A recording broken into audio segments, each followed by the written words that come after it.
दोस्तों आज की इस वीडियो में हम हिस्ट्री में आधुनिक भारत से संबंधित 50 प्लस महत्वपूर्ण प्रश्नों को पढ़ेंगे जो आपके एग्जाम में कई बार पूछे हुए प्रश्न हैं। और साथ ही मैं आपको बता दूं, हिस्ट्री में सबसे ज़्यादा जो प्रश्न पूछे जाते हैं वो आधुनिक भारत से ही पूछे जाते हैं।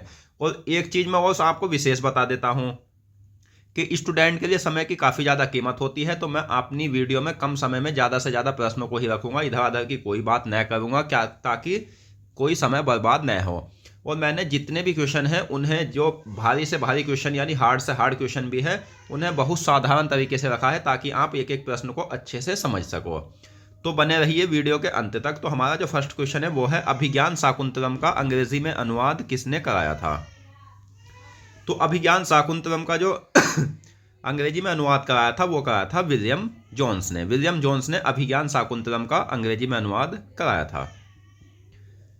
अभिज्ञान शाकुंतलम का अंग्रेजी में अनुवाद विलियम जोन्स ने कब कराया था? तो इन्होंने कराया था 1789 में। 1789 में अभिज्ञान शाकुंतलम का अंग्रेजी में अनुवाद विलियम जोन्स ने कराया था। अगला क्वेश्चन है, पुर्तगालियों के विरुद्ध शाहजहां ने किस नगर को घेरा था? तो पुर्तगालियों के विरुद्ध शाहजहां ने जो घेरा था वो किस नगर को घेरा था? तो हुगली नगर को घेरा था। 1794 को किसका अनुवाद ए कोड ऑफ हिंदू लॉ के नाम से हुआ था? तो 1794 को ए कोड ऑफ हिंदू लॉ के नाम से जो अनुवाद हुआ था वो मनुस्मृति का हुआ था, जिसके लेखक मनु हैं। महारानी लक्ष्मीबाई की मृत्यु कब हुई थी? तो महारानी लक्ष्मीबाई की मृत्यु हुई थी 18 जून 1858 में। और कहाँ हुई थी? तो ग्वालियर में हुई थी, और ग्वालियर मध्य प्रदेश में पड़ता है, यह भी आपको याद रखना है। अगला क्वेश्चन है, 1498 को पुर्तगाल के शासक के प्रतिनिधि के रूप में भारत कौन आया था? तो 1498 को पुर्तगाल के शासक के रूप में, प्रतिनिधि के रूप में आया था वास्को डी गामा। आधुनिक समाज के किसी भी क्षेत्र में सुधार लाने का सूत्रपात किसे जाता है? तो आधुनिक समाज के किसी भी क्षेत्र में सुधार लाने का सूत्रपात जाता है राजा राममोहन राय को। आधुनिक समाज के किसी भी क्षेत्र में सुधार लाने का सूत्रपात राजा राममोहन राय को जाता है, यह कथन किसका है? तो यह कथन है HCE जकारिया का। नेक्स्ट, किस बंगाली कवि को पेरिस की प्रतिष्ठित एशियाटिक सोसाइटी ने अपनी सदस्यता प्रदान की थी? तो वह बंगाली कवि कौन था जिसे पेरिस की प्रतिष्ठित एशियाटिक सोसाइटी ने अपनी सदस्यता प्रदान की थी? तो वो था माइकल मधुसूदन। गीत गोविंद का अंग्रेजी में अनुवाद किसने कराया था? तो गीत गोविंद के जो लेखक है वो जयदेव है, और इसका अंग्रेजी में अनुवाद किसने कराया था? तो विलियम जोन्स ने। और विलियम जोन्स ने गीत गोविंद का अंग्रेजी में अनुवाद किस वर्ष कराया था? तो 1792 ईस्वी में।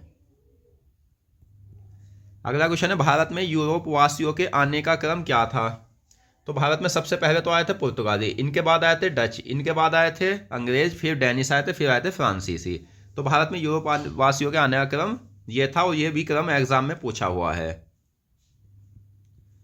अगला क्वेश्चन है, महारानी लक्ष्मीबाई के पति का नाम क्या था? तो महारानी लक्ष्मीबाई के पति का नाम था गंगाधर राव, जो कि झांसी के शासक थे। गंगाधर राव कहाँ के शासक थे? तो सही आंसर है झांसी। अगला क्वेश्चन है, किस गवर्नर जनरल को औरंगजेब ने भारत से निष्कासित किया था? तो वह गवर्नर जनरल कौन था जिसे औरंगजेब ने भारत से निष्कासित किया था? तो वो था जॉन चाइल्ड। नेक्स्ट, किस अंग्रेज को जहांगीर ने खान की उपाधि दी थी? तो अंग्रेज के काल में आने वाला जहांगीर था हॉकिंस, और इसे जहांगीर ने खान की उपाधि दी थी। तो ऑप्शन ए सही आंसर है। अगला क्वेश्चन है, ईस्ट इंडिया कंपनी की स्थापना के समय मुगल बादशाह कौन थे?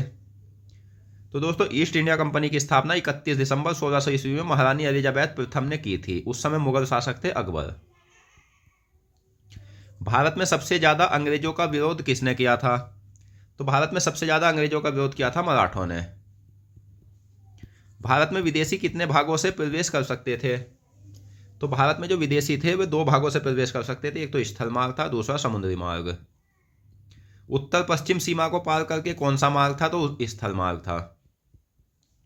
नेक्स्ट, लखनऊ में 1857 की क्रांति का नेतृत्व किसने किया था? तो लखनऊ में 1857 की क्रांति का नेतृत्व किया था बेगम हजरत महल ने। किसके प्रयास से 1791 को बनारस में एक संस्कृत कॉलेज खुला था? तो 1791 को बनारस में संस्कृत कॉलेज किसके प्रयास से खुला था? तो जोनाथन डंकन के प्रयास से। और 1781 में वॉरेन हेस्टिंग ने कोलकाता में एक मदरसे की स्थापना की थी। 1453 में किस तुर्क ने कुस्तुनतुनिया जीता था? तो वह तुर्क था उस्मानिया। गरम मसाले के लिए दक्षिण पूर्वी एशिया के देशों पर निर्भर थे? तो गरम मसाले के लिए दक्षिण पूर्वी एशिया के जो देश थे वो यूरोप पर निर्भर थे। अमेरिका की खोज किसने की थी? तो अमेरिका की खोज की थी 1492 को कोलंबस ने। कोलंबस ने अमेरिका की खोज कब की थी? तो 1492 को। यह किस कारण की थी? कोलंबस भारत की खोज के लिए निकला था, लेकिन यह रास्ता भटक गया था, जिस कारण अमेरिका की खोज हो गई थी। कोलंबस जो था दोस्तों वो इटली का निवासी था, यह भी आपको याद रखना है। कानपुर में 1857 की क्रांति का नेतृत्व किसने किया था? तो कानपुर में जो 1857 की क्रांति का नेतृत्व कर रहे थे वो कौन कर रहे थे? वे कर रहे थे नाना साहब। कंपनी के असैनिक अधिकारियों को शिक्षा देने के लिए 1800 ईस्वी में फोर्ट विलियम कॉलेज कहाँ खुला था? तो ये खुला था कोलकाता में। कोलकाता में फोर्ट विलियम कॉलेज की स्थापना किसने की थी? तो लॉर्ड वेलेस्ली ने।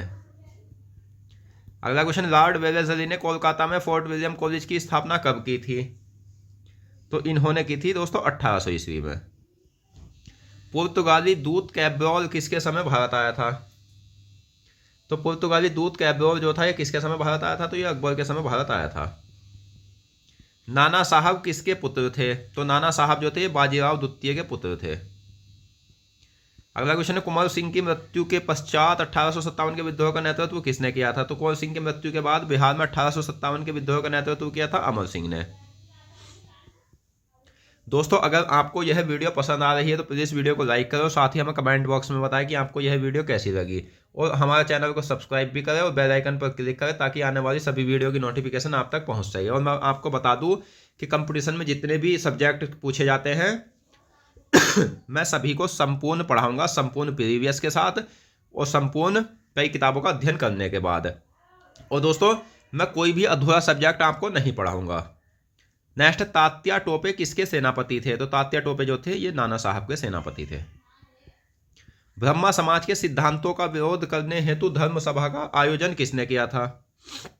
तो ये क्या था? राजा राधाकांत देव ने। अगला क्वेश्चन है, भारत पहुंचने वाला दूसरा पुर्तगाली कौन था? तो भारत पहुंचने वाला दूसरा पुर्तगाली था पेड्रो अल्वारेस कैब्रॉल।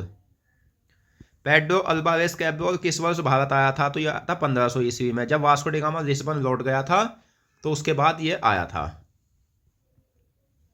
1857 के विद्रोह को अंग्रेजों ने कब दबाया था? तो 1857 का विद्रोह 1857 से 1859 तक चला था, इसे 2 वर्षों में इन्होंने दबा दिया था। राजा राम मोहन राय की मृत्यु कहाँ हुई थी? तो राजा राम मोहन राय की जो मृत्यु हुई थी 1833 को हुई थी। कहाँ हुई थी? इंग्लैंड के ब्रिस्टल में। किस विद्रोह के बाद नाना साहब ने अपने आप को पेशवा घोषित किया था? तो वह विद्रोह कौन सा था जिसके बाद नाना साहब ने अपने आप को पेशवा घोषित किया था? तो वो विद्रोह था सिपाही विद्रोह या 1857 की क्रांति। 13 जहाजों और 1200 लोगों का एक बेड़ा लेकर भारत कौन आया था? तो ये आया था पेड्रो अल्वारेस कैब्रॉल।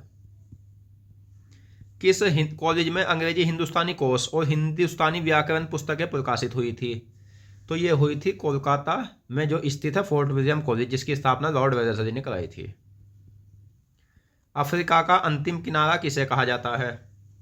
अफ्रीका का अंतिम किनारा कहा जाता है आशा अंतरीप को। आशा अंतरीप को तूफानी अंतरीप किसने कहा था? तो ये कहा था बार्थोलोम्यू डियाज ने। बार्थोलोम्यू डियाज ने आशा अंतरीप की खोज कब की थी? तो 1487 में।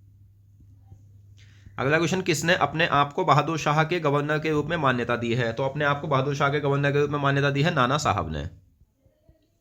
कैब्रॉल को कालीकट में किसे परास्त करने के लिए अरबों से युद्ध करना पड़ा था? तो कैब्रॉल को कालीकट में जमोरिन को परास्त करने के लिए अरबों से युद्ध करना पड़ा था।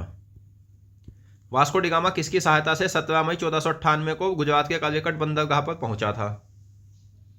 तो ये पहुंचा था अहमद इब्न मजीद की सहायता से। 27 जून 1857 को सर हु व्हीलर ने कहाँ आत्मसमर्पण किया और उसी दौरान वह मारा भी गया था? तो यह कानपुर में इन्होंने आत्मसमर्पण किया था 27 जून 1857 को। कैब्रॉल के लिस्बन लौटने पर वास्को डी गामा दोबारा भारत कब आया था? तो कैब्रॉल के लिस्बन लौटने पर वास्को डी गामा दोबारा भारत आया था अक्टूबर 1502 में।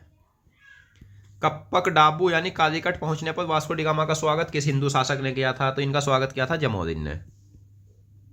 शिवाजी की राजधानी क्या थी? तो शिवाजी की राजधानी थी रायगढ़। तो दोस्तों आपने इन प्रश्नों में क्या सीखा या कितने प्रश्न आपको अच्छे से समझ आए? तो इन्हीं में से मैंने प्रश्नों का टेस्ट रखा है जिसका आंसर आपको कमेंट बॉक्स में देना है। तो पहला क्वेश्चन क्या है? तो कि फोर्ट विलियम कॉलेज की स्थापना कहाँ हुई थी? तो इस क्वेश्चन का आंसर आपको कमेंट बॉक्स में देना है।